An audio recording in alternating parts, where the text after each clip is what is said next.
माशाअल्लाह। इमाम आजम अबू हनीफा है, उनका तकवा देखिए, उनकी परहेजगारी देखिए।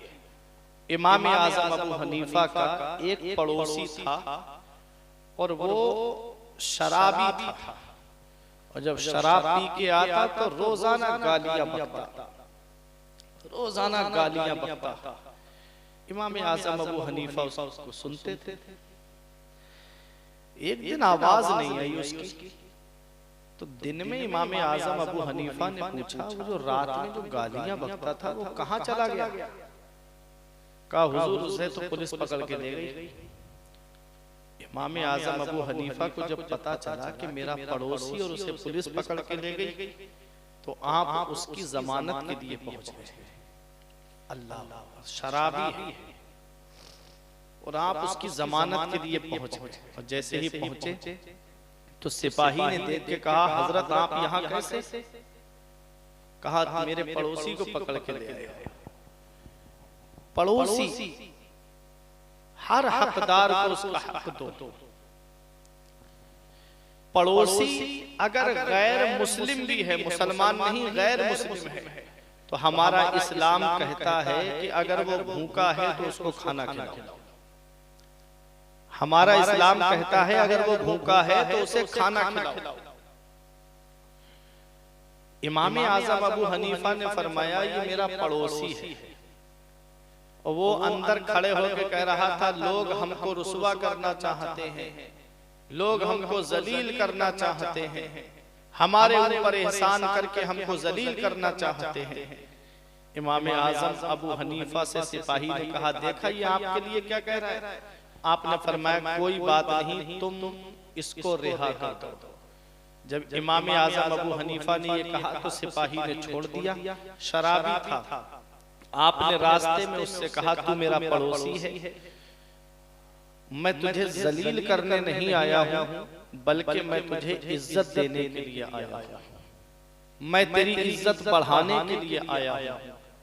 उसको जब शर्मिंदगी हुई, नदामत हुई, तो इमाम आजम अबू हनीफा के कदमों पे गिर गया और कहने लगा, हजरत मुझे माफ कर दो, आज के बाद कभी शराब को हाथ नहीं लगाऊंगा, आज के बाद कभी गुनाहों के करीब नहीं जाऊंगा। ये हमारा इमाम है, हमारे इमाम आजम अबू हनीफा ने देखो इस्लाम की कैसे खिदमत की है, देखो लोगों को कैसे राहे रास्ते पे लाए हैं। इमाम आजम अबू हनीफा का एक पड़ोसी मकान बेच के जा रहा था और उसने कहा कि मकान की कीमत 10,000 दिरहम है।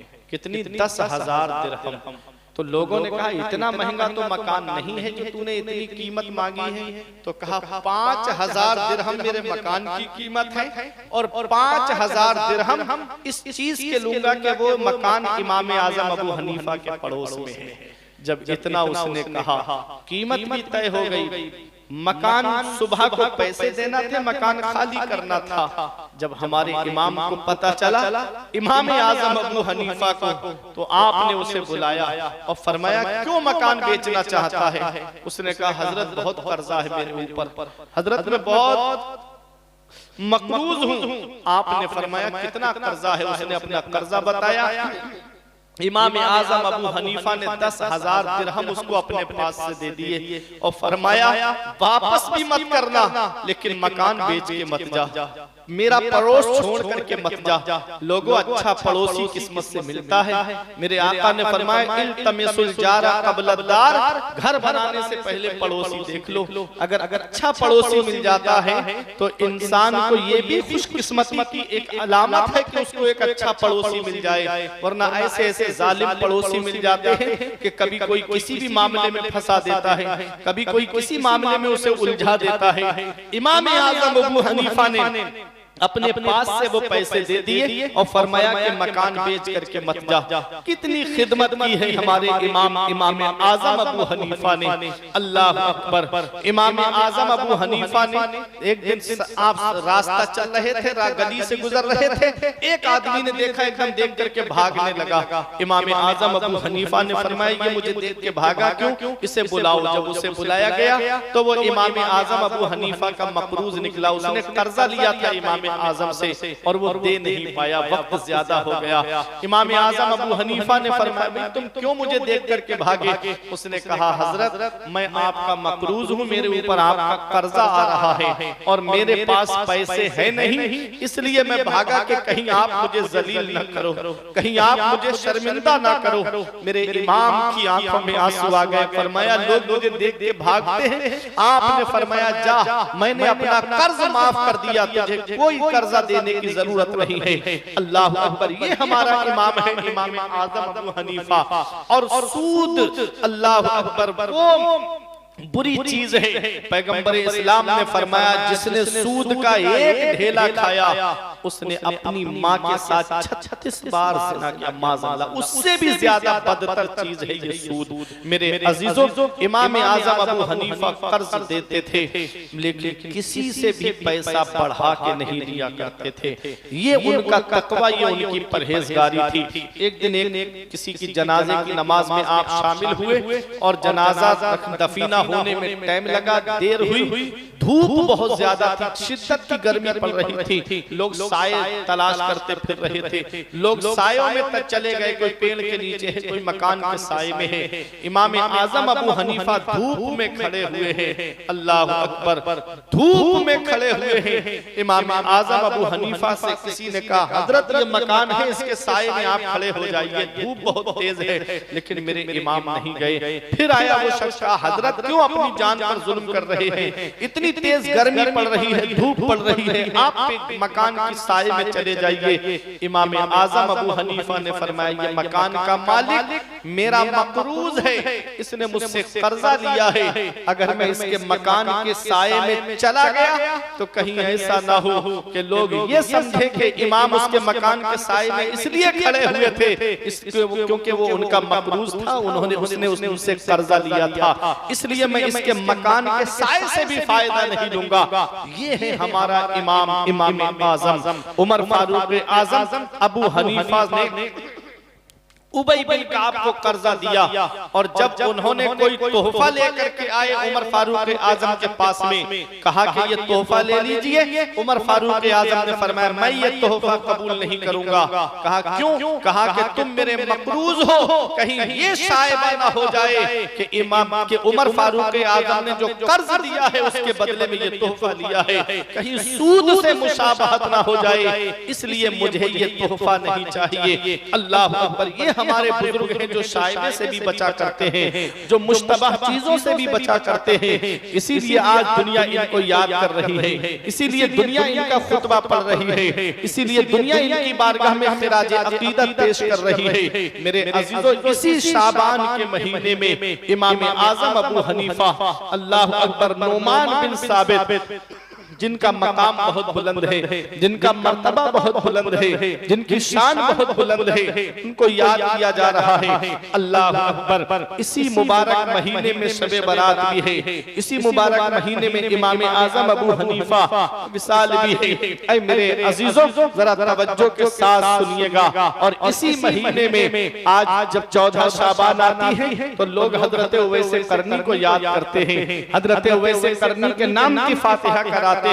कौन है उवैस करनी? आज मोहब्बत हम भी करते हैं, मोहब्बत तुम भी करते हो, प्यार का दावा तुम भी करते हो, प्यार का दावा हम भी करते हैं, लेकिन आओ जरा उस आशिक को देखो, उस नबी से मोहब्बत करने वाले दीवाने को देखो। जिक्र नबी की बारगाह में हो रहा है, चर्चा नबी की बारगाह में हो रहा है, नाम नबी की बारगाह में लिया जा रहा है। खिराज अकीदत पैगंबर इस्लाम की बारगाह में आज हम पेश करते हैं। आओ जरा देखो उवैस करनी का मकाम क्या है। मदीने वाले मुस्तफा सहाबाए किराम से इरशाद फरमाते हैं, मेरे सहाबा कर्न में मेरा एक दीवाना रहता है जो मुझसे बड़ी मोहब्बत करता है, मुझसे बड़ा प्यार करता है। सहाबा ने अर्ज किया, या रसूल अल्लाह, हजरत सलमान फारस से आ गए, हजरत बिलाल हबशा से आ गए, हजरत सुहैब रूम से आ गए, कर्न तो कोई दूर नहीं है, यमन तो कोई दूर नहीं है, वो आपके दीदार के लिए क्यों नहीं आए? आका फरमाते हैं उनकी बूढ़ी माँ है जो अपनी माँ की खिदमत में लगे रहते हैं। अल्लाह अकबर। मेरे आका ने, मैं मफहूम बता रहा हूँ, मेरे आका ने हजरत उमर फारूक आज़म और हजरत मौला अली से फरमाया,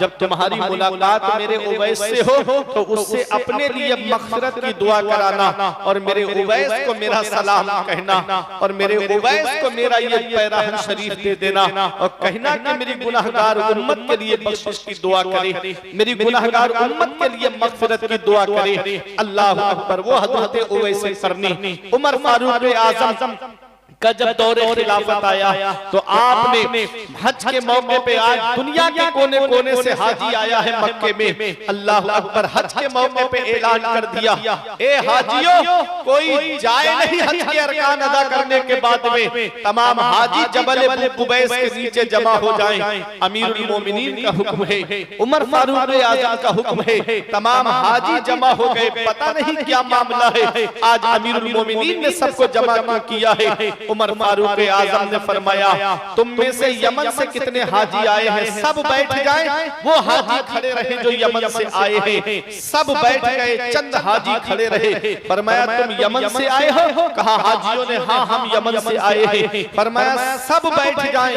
वो खड़े रहे जो यमन में कर्न से आए हैं, सब बैठ गए। एक शख्स खड़ा रहा। फरमाया, तुम कर्न से आए हो? कहा हाँ। कहा, क्या तुम उवैस करनी को जानते हो? कहा, कौन उवैस करनी?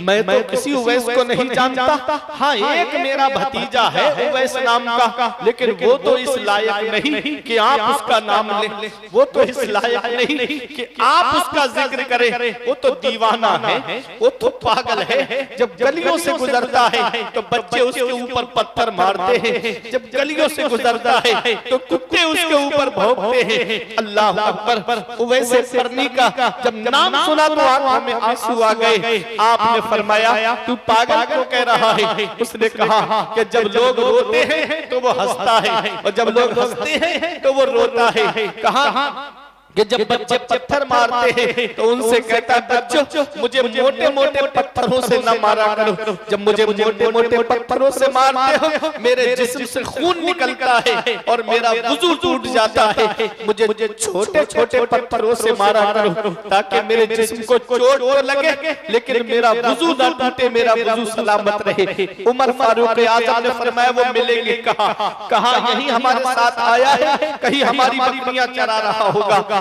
देखो जा करके तलाश किया गया तो आप एक जगह अल्लाह की इबादत कर रहे थे। अल्लाह अकबर। गए हजरत उमर फारूक आज़म और मौला अली शेर खुदा उवैस करनी ने नमाज से जब फारिग हुए तो दुआ सलाम हुआ। पैगंबर इस्लाम ने पहचान बताई थी कि उनके बाएं पहलू पर एक सफेद दाग का निशान होगा। मेरे आका हुजूर सल्लल्लाहु अलैहि वसल्लम ने अलामत बताई, निशान बताई, निशानी बताई वैसे करने की। जब उमर फारूक आज़म ने उनको देखा, चेहरा देख करके समझ गए कि ये अलामत हुजूर ने बयान फरमाई है। बाल देखे, फरमाया ये अलामत हुजूर ने बयान फरमाई है। कहा, क्या तुम अपना बायां पहलू दिखा सकते हो, बायां हाथ दिखा सकते हो? उन्होंने कहा, क्या करोगे? कहा, एक निशानी देखना बात रह गई है। जब उन्होंने दिखाया तो सफेद दाग की निशानी मौजूद थी। वैसे करनी तो नबी ने सलाम कहा है, पैगंबर इस्लाम ने सलाम कहा है। इतना सुनना था कि रोने लगे। कहा, मेरे आका ने मुझको सलाम कहा है। कहा, मेरे आका ने तुमको सलाम कहा है। वैसे करनी रोए और रो करके कहने लगे, बताओ और कुछ मेरे आका ने फरमाया? कहा, हाँ। आका ने फरमाया कि आका की गुनाहगार उम्मत के लिए बख्शिश की दुआ करना। उवैसे करनी रो करके आका की गुनाहगार उम्मत के लिए बख्शिश की दुआ कर रहे हैं। अल्लाह अकबर। लोगों, आज हम लोग फिल्मों में मस्त हो गए, आज हम लोग गानों में मस्त हो गए, आज हमारे पास इतना वक्त नहीं कि 10 मिनट अपने नबी पे दुरूद पाक पढ़ ले। आज हमारे पास इतना वक्त नहीं, 10-15 लोगों का परिवार हमारे घर में, इतना टाइम नहीं हमारे पास कि हम पैगंबर इस्लाम पे सब लोग दुरूद पाक पढ़े, नबी का लाया हुआ कुरान घर में उसकी तिलावत करें। आज इतना वक्त नहीं हमारे पास में कि हम पैगंबर इस्लाम पर दुरूद और सलाम पढ़ लें। अल्लाह अकबर। पैगंबर इस्लाम जब इस दुनिया में तशरीफ लाए तो हम गुनाहगारों के लिए बख्शिश की दुआ करते हुए तशरीफ लाए। जब मेराज को तशरीफ ले जा रहे हैं तब भी हम गुनाहगारों को याद कर रहे हैं, और जब आका इस दुनिया जाहिरी से तशरीफ ले गए तब भी हम गुनाहगारों को याद कर रहे हैं। आला हजरत पुकार कहते हैं, दुश्मने अहमद पर शिद्दत कीजिए, मुल्हिदों की क्या मुरव्वत कीजिए, गैज़ में जल जाए बेदीनों के दिल, या रसूल अल्लाह की कसरत कीजिए, जो ना भूला आज तक हम गरीबों को रज़ा, याद उसकी अपनी आदत कीजिए। कितनी मोहब्बत है आका को हम गुनाहगारों से, कितना प्यार है आका को हम गुनाहगारों से। अल्लाह अकबर। और आज हमारा हाल, आका ने फरमाया जुइलत कुर्रतु ऐनी फिस्सलाह, मेरी आंखों की ठंडक नमाज में है। कितना हम अपने आका की आंखों को ठंडक पहुंचा रहे हैं, कितना हम अपने आका की आंखों को ठंडक पहुंचा रहे हैं। इन आंखों से आज मोबाइल पे गंदी तस्वीरें देख के आंखें गंदी हो गई। अल्लाह अकबर। मेरा इमाम कहता है कल तो दीदार का दिन है, और यहाँ वहां तो नबी का दीदार करना है, वहां तो सहाबा का दीदार करना है, वहां तो गौसे आजम का दीदार करना है, वहां तो गरीब नवाज का दीदार करना है, वहां तो गाजी दूल्हा का दीदार करना है, वहां तो इमाम इश्क मोहब्बत का दीदार करना है। अल्लाह अकबर। कल तो दीदार का दिन है और यहाँ आंख बेकार है, क्या होना है। हाय बिगड़ी तो कहा आकर नाओ, ऐन मझधार है क्या होना है। दूर जाना है रहा दिन थोड़ा, मत में क्या मार है क्या होना है। आज हम अपने रसूल को भूलते जा रहे हैं, आज हम अपने खुदा को भूलते जा रहे हैं। अल्लाह अकबर। रसूल के फरमान हमको याद नहीं, अल्लाह के फरमान हमको याद नहीं, बस दुनिया में लगे हुए हैं, दुनिया में लगे हैं। दौलत कमा लें, पैसा कमा लें, जितना ऐश करना है दुनिया के ऊपर कर ले। अल्लाह अकबर। मेरे अजीजों, उस कब्र की सख्तियों को याद करो, उस कब्र की काली कोठरी को याद करो, उस कब्र के अंदर कीड़े मकोड़ों को याद करो। कभी दौलत पे घमंड आने लगे, कभी पैसों पे नाज होने लगे, तो एक चक्कर मनशापुरवा वालों कब्रिस्तान का लगा लिया करो। वहां तुमसे ज्यादा दौलत वाले लेते हैं, वहां तुमसे ज्यादा पैसे वाले लेते हैं, वहां तुमसे ज्यादा हसीनो जमीन लेते हैं, वहां तुमसे ज्यादा सरमाए वाले लेते हैं। वो जिनकी नाक पे कभी मक्खी नहीं बैठती थी, आज उनके जिस्म को मिट्टी ने गला सड़ा के एक तरफ कर दिया। घमंड किस बात पे, तकब्बुर किस बात पे। अल्लाह को राजी करो, उसके रसूल को राजी करो। अभी आज हमारे इलाके की एक ऐसी खबर आई जिसको सुनकर के मेरी आंखों में, पढ़ करके, देख करके मेरी आंखों में भी आंसू आ गए। आज एक जवान लड़का सिर्फ रील बनाने के चक्कर में, इंस्टाग्राम पे सिर्फ रील अपलोड करने के चक्कर में पत्थर के ऊपर खड़े होकर के रील बना रहा था। पैर फिसला, नीचे गिरा और वो पत्थर उसके ऊपर गिरे। भारी पत्थर थे, 3 पत्थर थे, उसके ऊपर गिरे और वही नीचे दब करके मर गया। अल्लाह अकबर। बताओ, गानों की रीलें बना के दुनिया से जा रहा है, गानों की रीलें, क्या हाल होगा कब्र के अंदर। मेरे अजीजों, जरा मुझे बताओ, अगर यही गाने सुन के सो गए, सुन गए और आंख कब्र के अंदर जाकर खुली, तो कौन है जो तुम्हारे काम आएगा।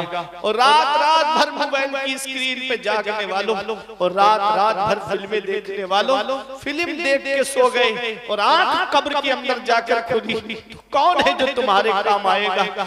अल्लाह को याद करके सो, कलमा शरीफ पढ़ करके सो, कुरान की तिलावत करके सो, अपने नबी को याद करके सो, दुरूद पाक पढ़ के सो, गुनाहों से तौबा करके सो। मेरे अजीजों, जो सूरह मुल्क पढ़ करके सोता है, अगर उसी रात में उसे मौत आ जाए तो अल्लाह ताला उसको शहादत का सवाब अता फरमाता है। इसलिए कुरान पढ़ के सोया करो, कलमा शरीफ पढ़ करके सोया करो।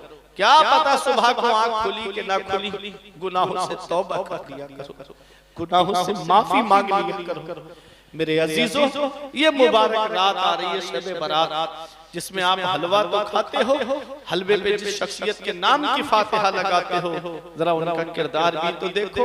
रो रो के हमारे लिए गुनाहों को, हम लोगों के लिए, हम गुनाहगारों के लिए बख्शिश की दुआ कर रहे हो, वैसे करनी। मकाम देखे, शान देखे उनकी कि उनको जन्नत के दरवाजे पे रोक दिया जाएगा वैसे करने को। रोक दिया जाएगा। कहेंगे मुझे क्यों रोक दिया गया?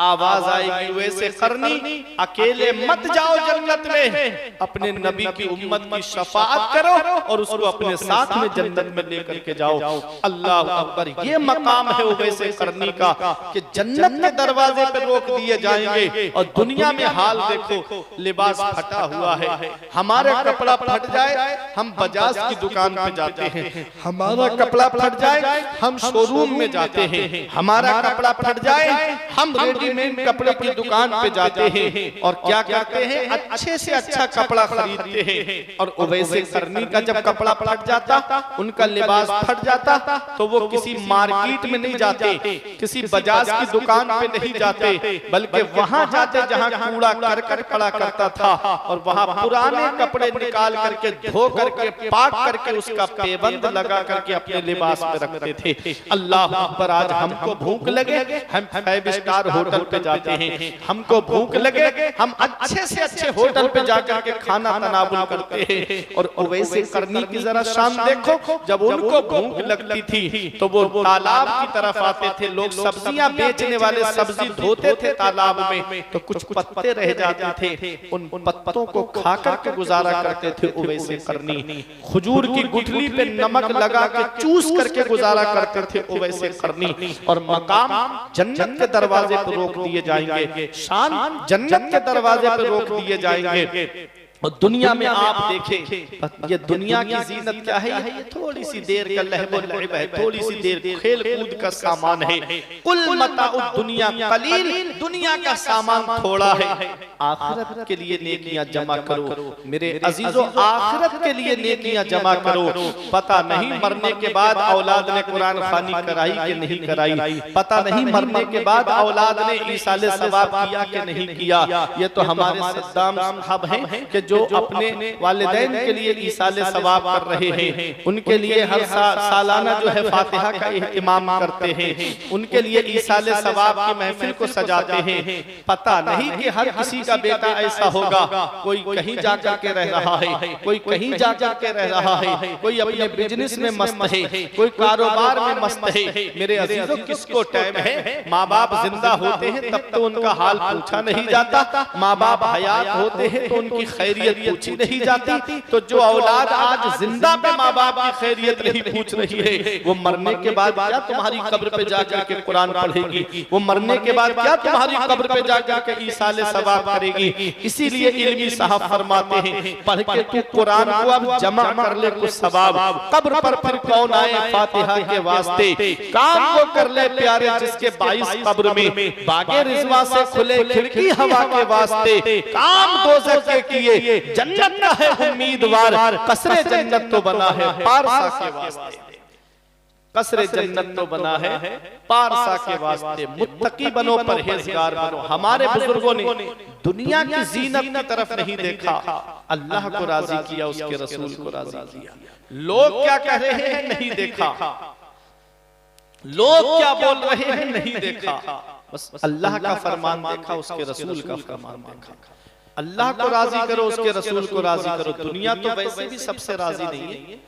आका ने 1500 साल पहले फरमाया था, इज़न नास अज़हरुल इल्मा व दय्युल अमल व तहब्बु बिल अलसिन व तबागदु बिल कुलूब व तकातउ बिल अरहाम।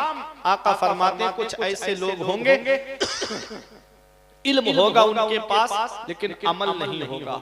आका फरमाते जुबान से मोहब्बत करेंगे और दिलों में बुग़्ज़ भरे हुए होंगे, जुबान से मोहब्बत करेंगे, दिलों में बुग़्ज़ भरे हुए होंगे और रिश्तेदारियां तोड़ेंगे, रिश्तेदारियां खत्म करेंगे। आज ऐसे लोग पाए जाते हैं, कोई किसी की दौलत से जल रहा है, कोई किसी की तरक्की से जल रहा है, कोई किसी के मनसब से जल रहा है। मेरे आका ने फरमाया था, ऐसे लोगों के ऊपर अल्लाह की लानत है, उसके रसूल की लानत है, उसके फरिश्तों की लानत है। और अल्लाह ऐसे लोगों को बहिरा करके उठाएगा, अल्लाह ऐसे लोगों को अंधा करके क़यामत में उठाएगा। अब बताओ मेरे अजीजों, मैं आपसे पूछना चाहता हूँ, ये मेरी आखिरी बात है, तकरीर खत्म करने जा रहा हूँ अपनी। आज हम दुनिया के अंदर रह रहे हैं, तो क्या आज हम आपस में एक दूसरे से मोहब्बत कर रहे हैं? क्या आज हमारे अंदर खुलूस है? क्या आज हम काम खुलूस व लिल्लाहियत के साथ कर रहे हैं? हम जो भी काम करते हैं इल्ला माशाअल्लाह दिखावा हमारे कामों में ज्यादा होता है, खुलूस कम होता है। आज रिश्तेदारियों में भी दिखावा हो रहा है, आज आपस में मोहब्बत करने में भी दिखावा चल रहा है। मेरे अजीजों, ये शबे बारात आ रही है, ऐसी मुबारक रात है। इस रात में अल्लाह तबारक व तआला आसमाने दुनिया पर खास तजल्ली फरमाता है। परवरदिगार आलम का दरिया रहमत जोश में होता है। अल्लाह रब्बुल इज्जत अपने बंदों से फरमाता है कोई मुसीबत ज़दा, मैं उसको मुसीबत से निजात अता फरमाऊं। है कोई बीमार, मैं उसको बीमारी से शिफा अता फरमाऊं। है कोई मुझसे मांगने वाला, है कोई मुझसे मांगने वाला। और ये सिलसिला तुलू फजर तक रहता है, सुबह सादिक तक रहता है। हम बिस्तरों में पड़े पड़े सो रहे हैं, उधर अल्लाह की रहमत पुकार के कह रही है, हम तो माइल व करम है, कोई साइल ही नहीं, राह दिखलाएं किसे रहरबे मंजिल ही नहीं। ऐसी मुबारक रात आ रही है मेरे अजीजों, अपने घरों में अल्लाह की इबादत करो। हमारी माँ बहनें हैं, उनसे भी मेरी गुजारिश है, अपने घरों में कुरान की तिलावत करो, अपने घरों में अल्लाह की इबादत करो, घरों के अंदर रह करके अपने रब को याद करो। ये दुनिया चंद दिन की है, जहां आदमियों को नेकियों की जरूरत है। मेरी माँ बहनों, तुम्हें भी नेकियों की जरूरत है। इस मुबारक रात में अल्लाह सबको बख्शता है। बनी कल्ब की बकरियों के बालों से ज्यादा लोगों की बख्शिश फरमाता है इस रात में। और बनी कल्ब कबीला जानते हो, जब वो कबीला बकरियां लेकर के निकलता था तो तारीख में लिखा है कि जहां तक नजर जाती थी उस कबीले की बकरियां ही बकरियां नजर आती थी। अल्लाह अकबर, कितनी बकरियां होंगी और एक बकरी के ऊपर कितने बाल होंगे, कोई इंसान गिन के बता सकता है?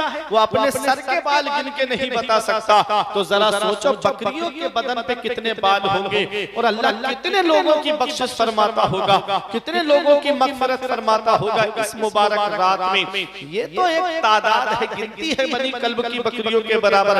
अल्लाह की रहमत जोश में आ जाए तो उससे ज्यादा लोगों की मगफिरत फरमा दे। मेरे अजीजों, इस रात में अल्लाह सबको बख्शता है, लेकिन उसको नहीं बख्शता है जो माँ बाप का नाफरमान है। अल्लाह उसको नहीं बख्शता है जो शराब का आदी है। अल्लाह उसको नहीं बख्शता है जो जुए का आदी है। अल्लाह उसको नहीं बख्शता है जो नुजूमी है, काहिन है। अल्लाह इस रात में उसे नहीं बख्शता है जो रिश्तेदारियां खत्म करता है, जो रिश्तेदारियां तोड़ देता है। अब मैं आपको बताना चाहता हूँ, इस मुबारक रात में अगर माँ बाप नाराज है तो उनको राजी कर लो, भाई बहन नाराज है तो उनको राजी कर लो, रिश्तेदार नाराज है तो उनको राजी कर लो, पड़ोसी नाराज है तो उनको राजी कर लो। मेरे अजीजों, आज हमारे माँ बाप नाराज बैठे हैं, भाई बहन नाराज बैठे हैं, चचा चाऊ नाराज बैठे हैं, खानदान वाले नाराज बैठे हैं, रिश्तेदार नाराज बैठे हैं, पड़ोसी नाराज बैठे हैं। और माफी कहाँ मांगी जाती है? सोशल मीडिया पे माफी मांगी जाती है। कोई व्हाट्सएप पे माफीनामा डाल रहा है, कोई इंस्टाग्राम पे माफीनामा डाल रहा है, कोई फेसबुक पे माफीनामा डाल रहा है, कोई यूट्यूब पे माफीनामा डाल रहा है कि शबे बारात आ गई है, मुझे माफ कर देना,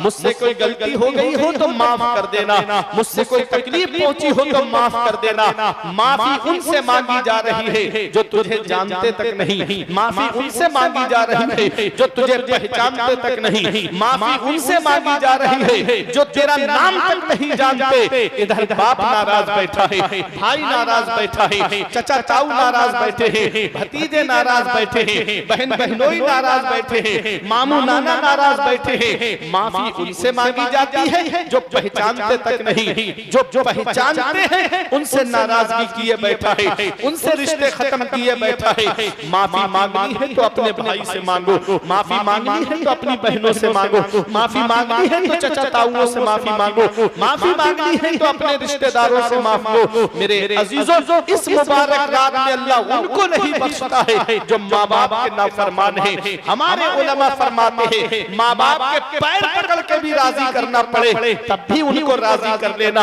माँ बाप अल्लाह की बहुत बड़ी नेमत है। जिस दिन इनकी चारपाई घर से उठ गई उस दिन एहसास होता है आज कितना बड़ा साया मेरे घर से चला गया। आज इस दौर में, मिलावटी दौर में, जहाँ चीनी में भी मिलावट मिलेगी, तेल में आपको मिलावट मिलेगी, दूध दही घी पनीर में आपको मिलावट मिलेगी, इस मिलावटी दौर में अगर बगैर मिलावट के कोई चीज है तो वो माँ बाप की मोहब्बत है, जिसमें कोई मिलावट नहीं होती है। जो अपनी औलाद से मोहब्बत करते हैं तो सच्ची मोहब्बत करते हैं। इसलिए अपने माँ बाप को राजी करो, अपने भाइयों को राजी करो, अपने बहनों को राजी करो, अपने रिश्तेदारों को राजी करो। जरा जरा सी बातों पे बहनों से रिश्ता खत्म। बहन बकरा ईद के मौके पे इंतजार करती, मेरा भाई मेरे घर आ जाता। ईद के मौके पे इंतजार करती, भाई के कदम मेरे घर में आ जाते। शबे बारात में इंतजार करती, काश मेरे भाई के कदम मेरे घर में आ जाते। बहन इंतजार कर रही हो, भाई है कि अपनी बहन के घर पे कदम नहीं रखता, अपनी बहन से रिश्ता खत्म कर दिया, अपने रिश्तेदारों से रिश्ते खत्म कर दिए और माफी सोशल मीडिया पे मांगी जा रही है। इस मुबारक रात में सबको राजी करो। कोई नाराज है तो उससे माफी मांग लो, कहो कि मुझे माफ कर देना। इस मुबारक रात में मेरे लिए भी बख्शिश की दुआ करो, मैं आपके लिए भी बख्शिश की दुआ करूंगा। अल्लाह ताला इरशाद फरमाता है, इन्नल्लाह यअमुरु बिल अदली वल इहसान व ईताइ ज़िल कुर्बा। बेशक अल्लाह ताला तुम्हें हुक्म देता है इंसाफ करने का, भलाई करने का और रिश्तेदारों के साथ में अच्छा सलूक करने का, रिश्तेदारों का हक अदा करने का, अहले क़राबत का हक अदा करने का। और 3 कामों से तुम्हें रोकता है, बेहयाई से रोकता है, बुरी बातों से रोकता है और जुल्म करने से रोकता है। ये नसीहत है अगर तुम मानो। मेरे अजीजों, अल्लाह ने 3 चीजों के करने का हुक्म दिया, 3 कामों से हमें रुकने का हुक्म दिया। इंसाफ करने का हुक्म दिया, भलाई करने का हुक्म दिया, एहसान करने का। अल्लाह ने रिश्तेदारों के हुकूक अदा करने का हमको हुक्म दिया।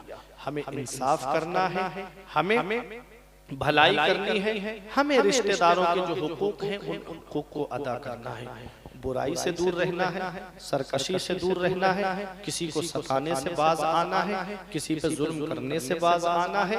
ये नसीहतें हैं अल्लाह की तरफ से। अगर हम कबूल करेंगे अल्लाह हमको सवाब अता फरमाएगा, और अगर हम इस पर अमल नहीं करेंगे, अल्लाह ने 2 घर बनाए हैं, एक है जन्नत, एक है जहन्नम। अच्छे काम करोगे अल्लाह जन्नत अता फरमाएगा, बुरे काम करोगे अल्लाह जहन्नम में डालेगा। 5 वक्त की नमाज पढ़ो, अल्लाह की इबादत करो। शबे बारात आ रही है, अपने घरों में खुशी का माहौल रखो। उस रात में रूहें अपने घरों पे आती हैं और कहती हैं, ऐ घर वालों, हम इतना सब कुछ छोड़ के तुम्हारे लिए चले गए, तुम हमारे लिए क्या कर रहे हो? अपने अजीज जो दुनिया से चले गए उनके नाम से सदका करो, उनके नाम से ईसाले सवाब करो, उनके नाम से कुरान पढ़ करके बख्शो, उनके नाम से कुरान की सूरतें पढ़ करके ईसाले सवाब करो। आका फरमाते हैं जो एक मर्तबा सूरह यासीन शरीफ पढ़ दे और कब्रिस्तान के मुर्दों को ईसाल कर दे तो अल्लाह ताला कब्रिस्तान के मुर्दों के अज़ाब में कमी कर देता है और पढ़ने वाले को तादाद के बराबर सवाब अता फरमाता है। इस मुबारक रात में कब्रिस्तान जाना मदीने वाले मुस्तफा की सुन्नत है। शबे बारात में कब्रिस्तान जाना मदीने वाले मुस्तफा की सुन्नत है कि मेरे आका शबे बारात में शुहदाए उहुद की कब्रों पे आप तशरीफ ले जाते थे और वहां जाकर के मेरे आका हुजूर सल्लल्लाहु ताला अलैहि वसल्लम उन कब्रों के पास तशरीफ ले जाते थे। यहाँ से ये पता चलता है कि शबे बारात में कब्रिस्तान जाना मदीने वाले मुस्तफा की सुन्नत है। हजरत आयशा सिद्दीका रजी अल्लाह ताला अन्हा से आका ने इरशाद फरमाया, आयशा 15वीं शब को यानी शबे बारात को अल्लाह तबारक व तआला लोगों की को रोजी तकसीम फरमाता है। इस रात में फैसले हो जाते हैं किसको कितनी रोजी मिलेगी, किसकी कितनी उम्र होगी, किसको कितनी दौलत मिलेगी। अल्लाह ताला इस रात में फैसले फरमा देता है। ये मुबारक रात है, अल्लाह की इबादत करके गुजारो, नेक अमल करके गुजारो। माँ बाप जिंदा हैं तो उनकी खिदमत करो, उनकी कद्र करो, उनके साथ में हुस्न सुलूक करो, उनके साथ भलाई करो। और अगर उनका इंतकाल हो गया है तो कब्रिस्तान जाकर के उनकी कब्र पे इसाले सवाब कर दिया करो, कुरान पढ़ करके बख्श दिया करो। और कुछ भी अगर आपको कुरान पढ़े हुए नहीं है तो कलमा शरीफ आपको जरूर याद होगा, कुल वल्लाह शरीफ तो आपको जरूर याद होगी, अल्हम्दु शरीफ तो आपको जरूर याद होगी। अगर 11 मरतबा कुल वल्लाह शरीफ पढ़ करके आप इसाले सवाब कर देंगे तो अल्लाह तबारक व तआला आपके अजीज की कब्र में अगर अजाब हो रहा होगा तो अल्लाह ताला उस अजाब में कमी फरमा देता है।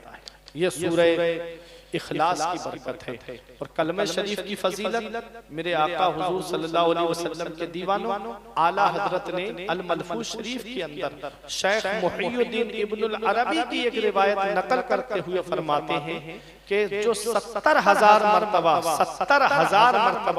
कलमा शरीफ पढ़ करके अपने अजीज के लिए ईसाले सवाब कर दे तो अल्लाह ताला कलमा शरीफ पढ़ने वाले को भी बख्श देता है और जिसके लिए ईसाले सवाब किया है अल्लाह ताला उसे भी बख्श देता है। इसलिए अपने अजीजों के लिए इसाले सवाब कर दिया करो। परवरदिगार आलम हम सबको अमल की तौफीक अता फरमाए, इहदिनस सिरातल मुस्तकीम पे चलने की तौफीक रफीक अता फरमाए। मेरे कुछ अर्ज करने में सबकत लिसानी की वजह से या बतकाज़ा बशरियत कोई गलती हो गई हो तो मौला मुझे माफ फरमाए। अस्तगफिरुल्लाह रब्बी मिन कुल्लि ज़ंबिन व अतूबु इलैहि। कलमा तैयब पढ़े ला इलाहा इल्लल्लाहु मुहम्मदुर रसूलुल्लाह सल्लल्लाहु तआला अलैहि वसल्लम। रही कली तो फूल खिलेंगे, जिंदगी बाकी रही तो फिर मिलेंगे। अस्सलाम वालेकुम।